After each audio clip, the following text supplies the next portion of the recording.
Hi friends, night dinner வந்து குழி பணியாரம் செய்ய போகிறேன்.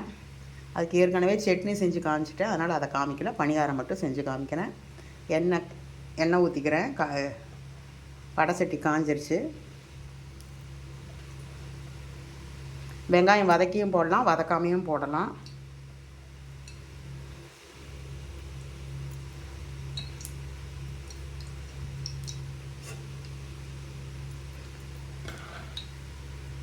மூணே கால் ஸ்பூன் ஊற்றிருக்கேன்.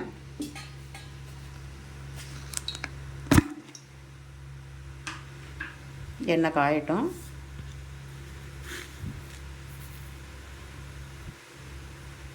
கடுகு நல்லா பொரியட்டது.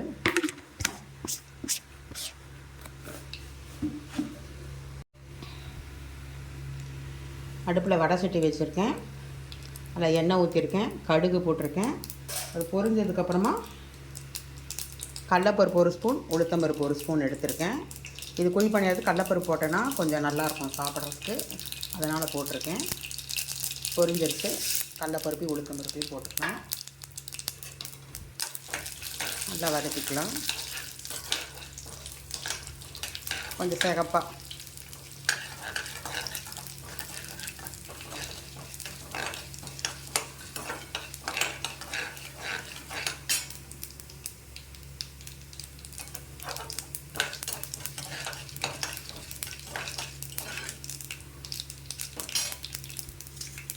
வந்து நான் பெரிய வெங்காயம் 2 வெங்காயம் பொடி பொடியாக கட் பண்ணியிருக்கேன்.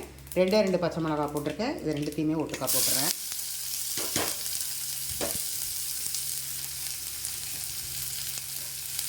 போட்டு நல்லா வதக்கிக்கலாம்.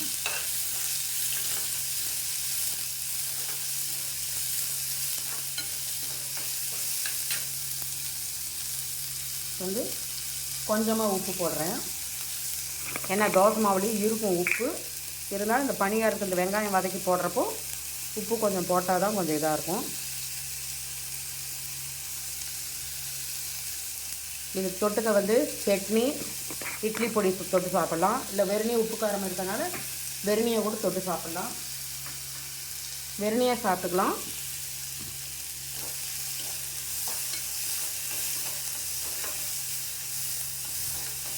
நல்லா வதங்கணும். இந்த தோசை மாவு எடுத்து வச்சுருக்கேன், வதங்கிடுச்சு. இதில் கொட்டிட்டு பணியாரம் ஊற்றுறப்போ உங்களுக்கு நான் காமிக்கிறேன். பணியாரங்கள் வச்சுருக்கேன், அது தண்ணியில் நல்லா இஞ்சட்டும்.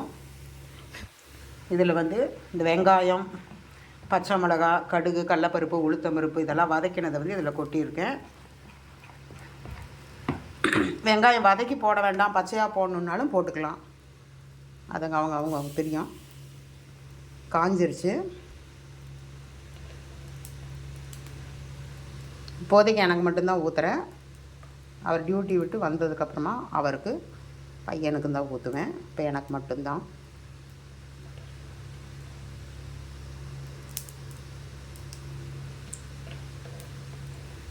சிம்பிள் ரெசிபி தான்.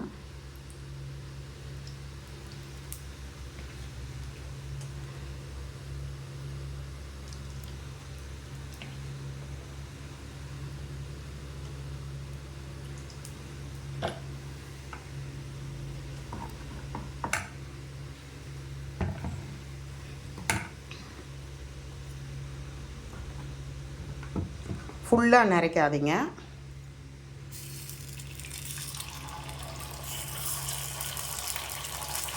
முக்கால் இது ஊற்றினா போதும். இது அப்படியே கூட சாப்பிட்லாம். இதிலே உப்பு காரம்லாம் இருக்குது. அப்படி தொட்டுக்க ஏதாவது சைட் டிஷ் வேணும்னா தேங்காய் சட்னி சூப்பராக இருக்கும். இட்லி மிளகா அப்படி நல்லாயிருக்கும். தேங்காய் சட்னி உங்களுக்கு ஏற்கனவே காமிச்சதுனால அதை நான் காமிக்கல.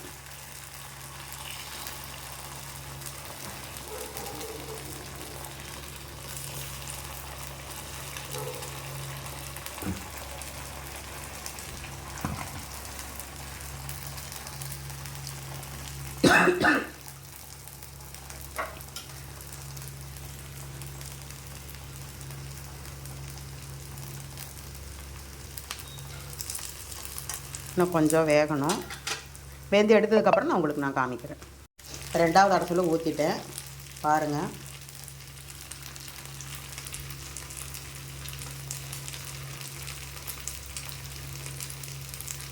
அவ்வளோதான், பணியாரம் ரெடி.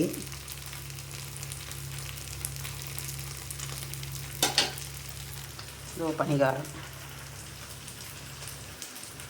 வாங்க சாப்பிட்லாம். என்னோடய சமையல் உங்களுக்கு பிடிச்சிருந்ததுன்னா எனக்கு லைக் பண்ணுங்கள், ஷேர் பண்ணுங்கள், சப்ஸ்கிரைப் பண்ணுங்கள். மறக்காமல் சப்ஸ்கிரைப் பண்ணுங்கள், கமெண்ட் பண்ணுங்கள், பெல் ஐக்கான் கிளிக் பண்ணுங்கள். என் சேனல் எல்லோரும் பார்க்குறீங்க, நான் சப்ஸ்கிரைப் பண்ணாமல் பார்க்குறீங்க. ப்ளீஸ் சப்ஸ்கிரைப் பண்ணுங்கள், எனக்கு சப்போர்ட் கொடுங்க. Good night, by.